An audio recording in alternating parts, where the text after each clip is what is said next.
Betrayed, burned, discarded, yet the weak crumble while the cunning rise. What if the ashes of treachery could be your ladder to dominion? In this video, we expose the dark strategies that turn betrayal into unstoppable power. Power is never given, it is seized, claimed from the corpses of trust and the ruins of alliances. Every friend who betrays you is not a loss, but a test of your cunning. In the shadows of deception lies opportunity. The phoenix rises not because the fire spares it, but because it masters the inferno. Today, we dissect the cold psychology that transforms ruin into rain. Prepare to see betrayal not as defeat, but as the raw material of power.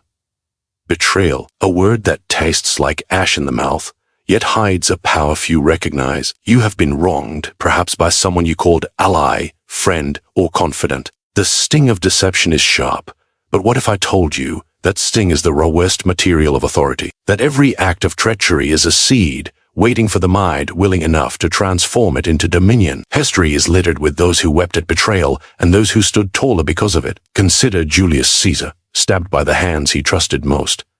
Did his death mark the end? No. The memory of his fall became a lesson in fear, control, and the weight of loyalty. His enemies believed they had extinguished power. Yet, in the shadow of betrayal, the Republic shifted, paving the way for Augustus to rise, not from trust, but from calculated exploitation of every misstep, every broken vow. You see, power is rarely lost, it is simply redistributed to those sharp enough to claim it.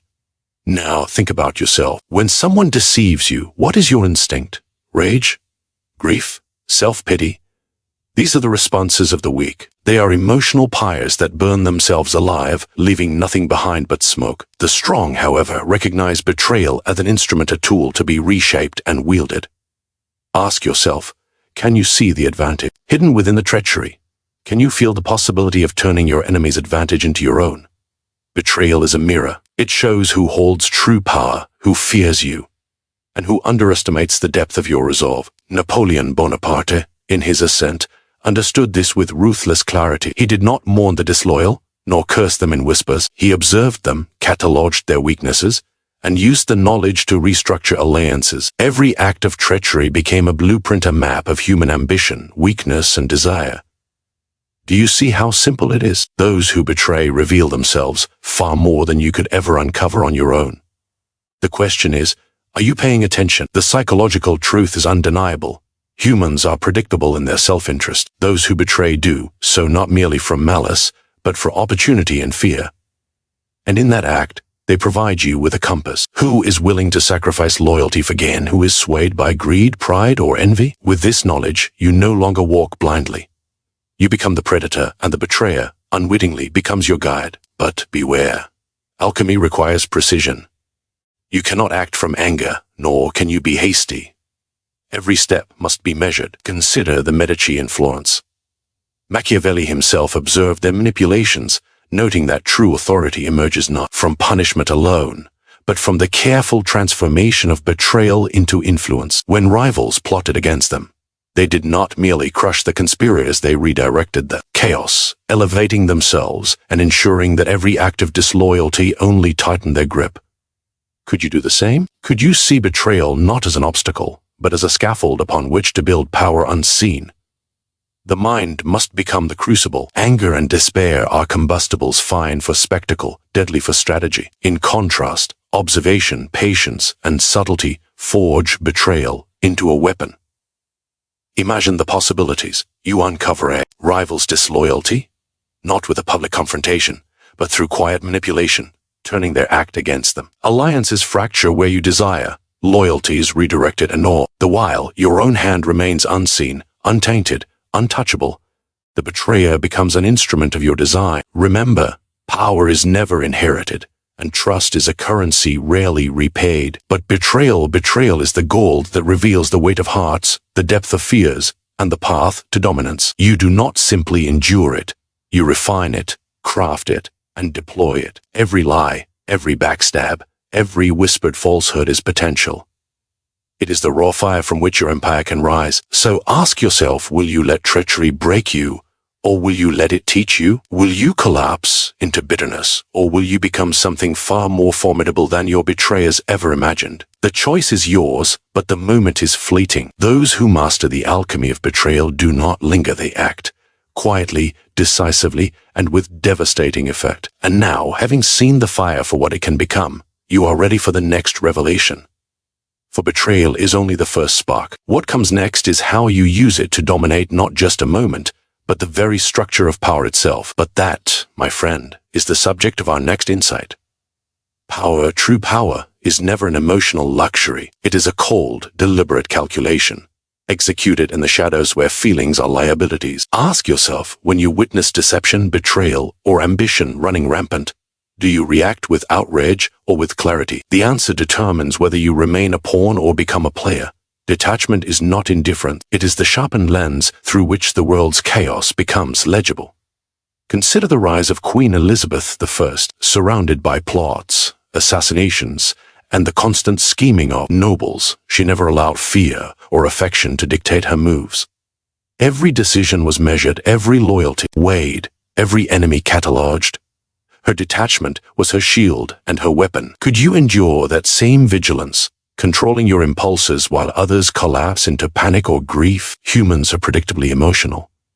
We cling to anger, despair, or hope like lifelines, and yet, the mind clouded by sentiment cannot perceive the currents of ambition. Those who act from feeling are blind, predictable, and ultimately expendable. Do you wish to be led by whim, or do you wish to lead by design? Detachment transforms observation into insight, hesitation into foresight.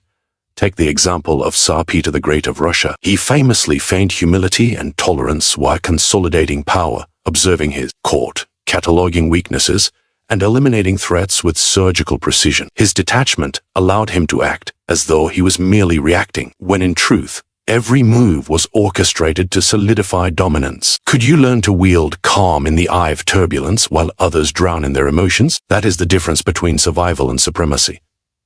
Detachment allows you to see the true nature of loyalty. Who serves out of fear? Who serves out of ambition? And who is waiting to betray? Every interaction becomes data, every word a clue. Napoleon Bonaparte understood this. His greatest generals often challenged him, yet he observed each act with a visible emotion, noting who could be trusted and who could not. His ability to remain unmoved an observer rather than a participant in his own court intrigues allowed him to manipulate, replace, and reward with precision.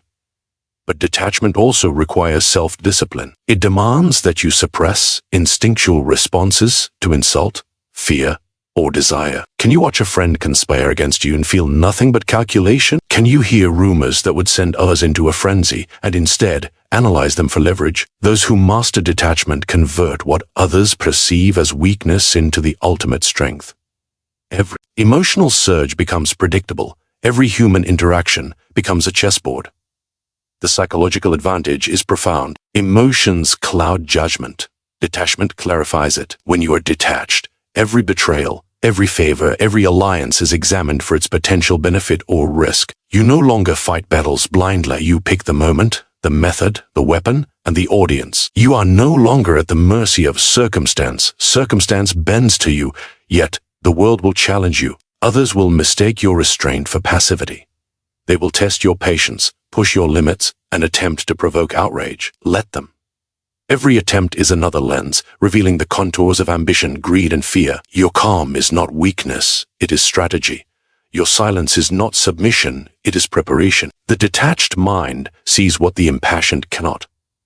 It calculates, anticipates, and strikes when the time is most advantageous. Do you see now why detachment is not a retreat, but a conquest of self and situation alike? It is the invisible armor that allows you to move freely while others are shackled by the chaos of emotion. It is the vantage point from which the weak are visible, the treacherous predictable, and the path to power unmistakable. And yet, detachment is only the beginning. Observing without attachment, calculating without interference, is a tool, but it must be wielded with the precision of a surgeon. To act without emotion is one thing.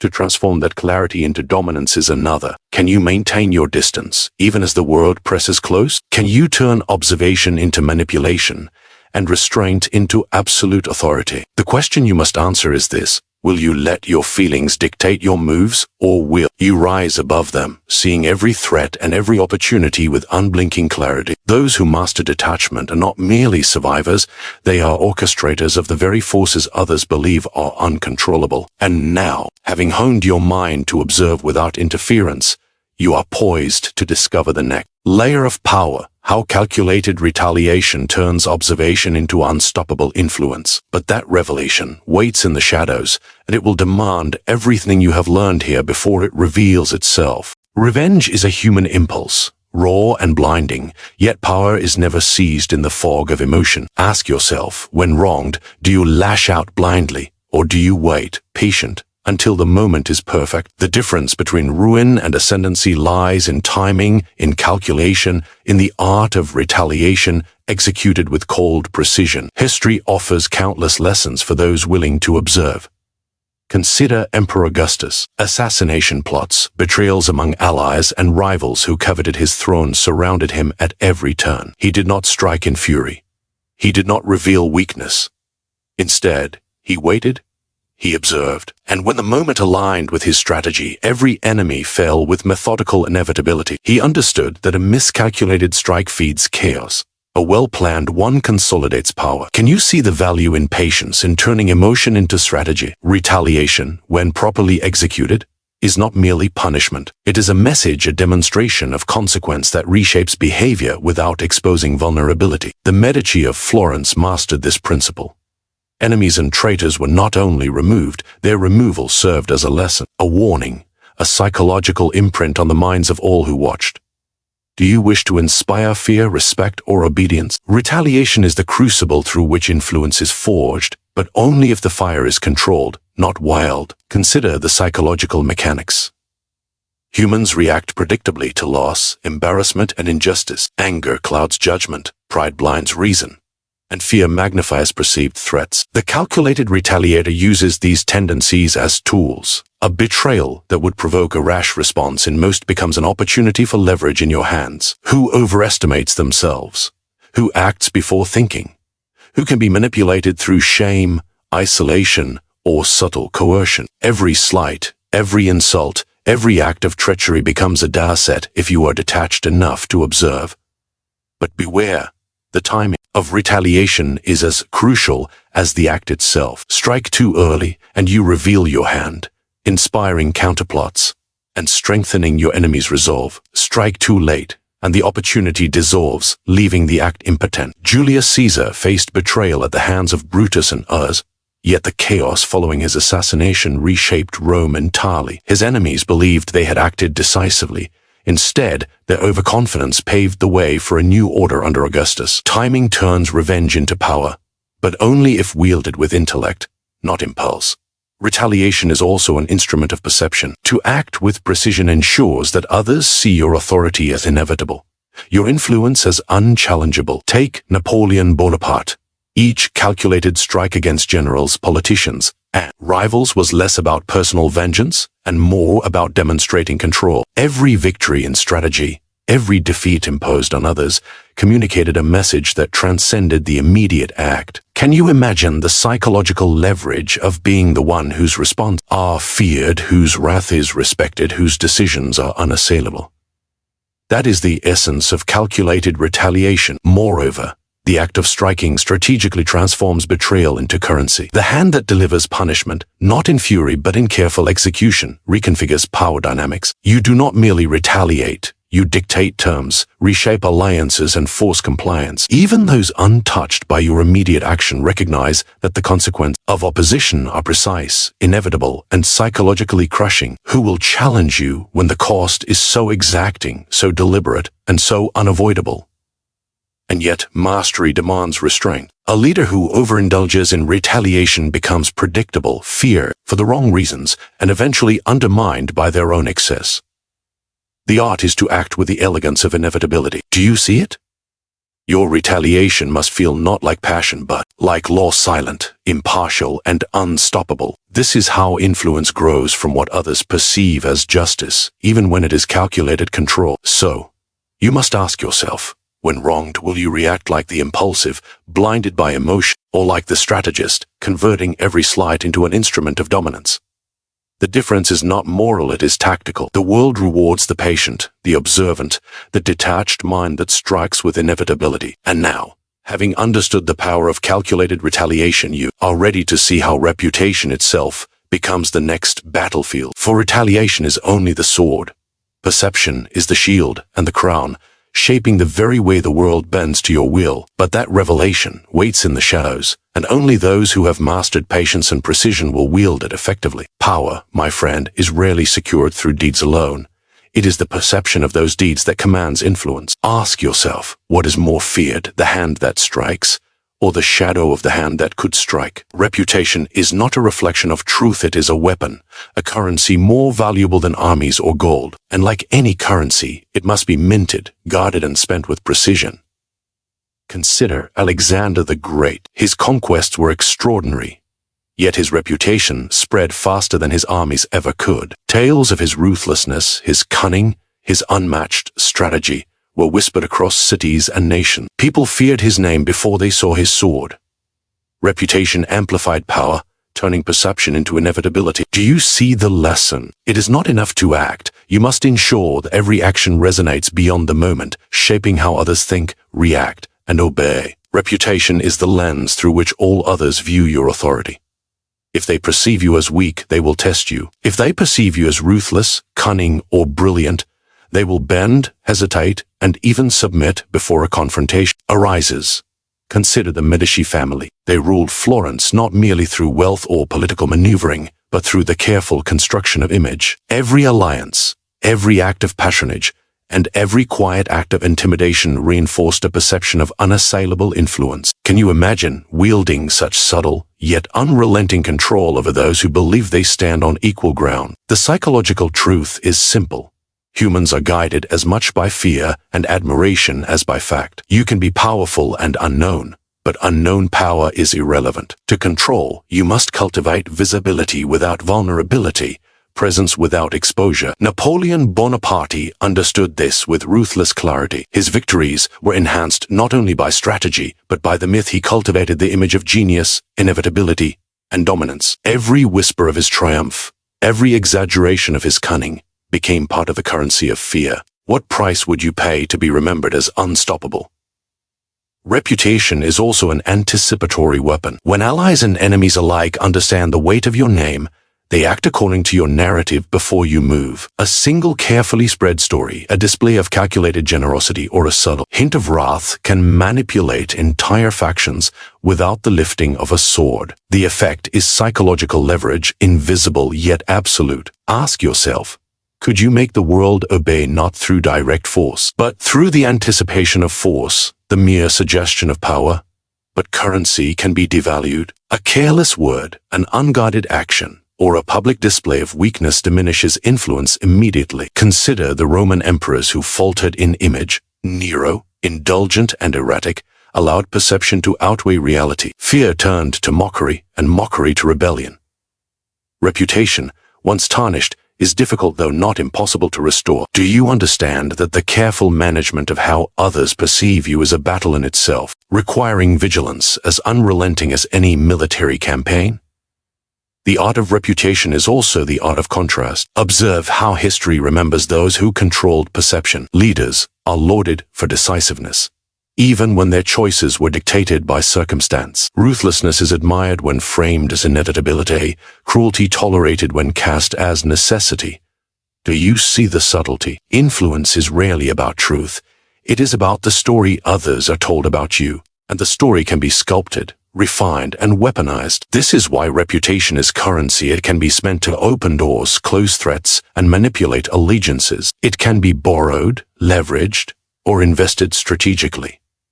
But like all wealth, it requires protection. Guard it as you would an army, for once lost, its absence is felt far more keenly than the loss of possessions or allies. Every act must reinforce it, every silence preserve it, every visible gesture calculated to remind the world why they must respect, fear, or obey you. So, you must ask yourself, will you be content with mere deeds forgotten once the moment? passes, or will you cultivate an image that precedes, protects, and amplifies your power? Will your name carry the weight to bend decisions, shift alliances, and command obedience before you even appear? And now, having grasped the value of reputation as a strategic weapon, you stand at the threshold of influence itself. For reputation alone cannot secure power. It must be combined with networks, loyalty, and calculated leverage. But that, the next step, is where true dominance begins.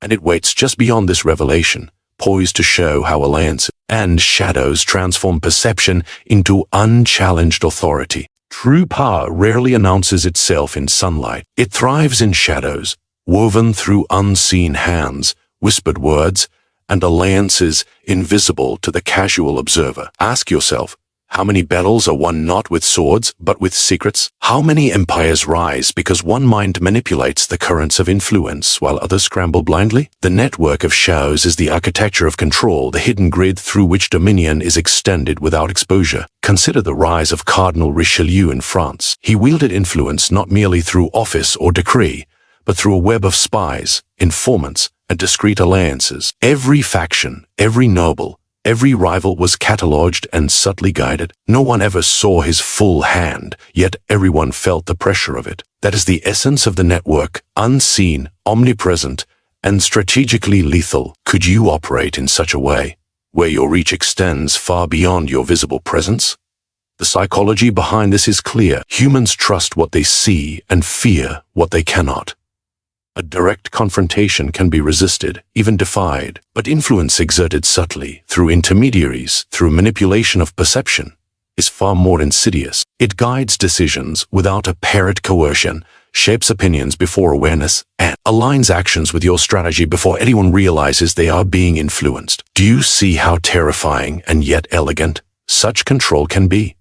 Look at the Medici once again. They did not rule Florence through overt force alone. Their power came from the network they maintained, threading alliances between merchants, clergy, and nobility. Informants, patrons, and subtle bribes ensured loyalty while maintaining plausible deniability. The city bowed to their authority not merely because of wealth, but because unseen strings shaped every interaction, every negotiation, every decision. Could you construct such a lattice of influence, invisible but inescapable? Yet, a network is not merely about loyalty, it is about leverage. Each connection is a node, capable of transmitting information, exerting pressure, or delivering action when necessary. The skilled operator understands that not every ally must be genuine. Some are useful tools, some instruments of observation, some sources of fear. Do you have the patience to cultivate relationships as chess pieces rather than companions, knowing that every bond is an opportunity for influence or a potential liability to exploit? And remember, shadows conceal, but they do not excuse.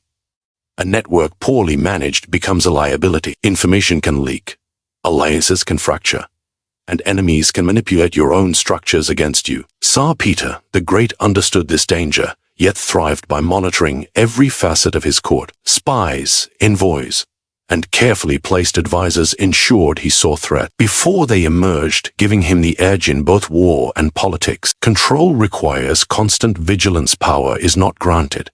It must be maintained in the hidden corridors where others seldom look. The beauty of a shadow network lies in subtlety. Others believe they act freely, yet their choices align with your design. Rivals unknowingly reinforce your influence. Allies unwittingly extend your reach, and you, the unseen orchestrator, remain untouchable. The architect of outcomes no one can trace back to you. This is the ultimate psychological leverage: to guide without being seen, to dominate without confrontation, to strike without revealing your hand. Can you imagine the authority inherent in such invisibility? But mastery requires discipline. A single misstep, a careless disclosure, a poorly chosen intermediary, a moment of impulsive trust can unravel the most sophisticated web. Patience and calculation are your allies. Every relationship must be assessed for value, loyalty, and risk. Every conversation is an opportunity to strengthen the network. Every observation a chance to anticipate movements before they manifest. Do you understand the magnitude of what it means to operate in the shadows, where every miscalculation can echo far beyond your sight? So, you must ask yourself, will you rely on visible strength, or will you cultivate influence that moves unseen, shaping events before they reach the light? Will you act only where you are seen, or will you extend your reach through subtlety, secrecy, and strategic manipulation? Those who master the network of shadows rarely need to confront opposition directly. They bend the world to their design, often before their adversaries comprehend what has occurred. And now, having learned the power of hidden networks, you stand on the brink of the ultimate revelation. How ruthless precision and strategic observation converge to allow absolute, unstoppable ascendancy.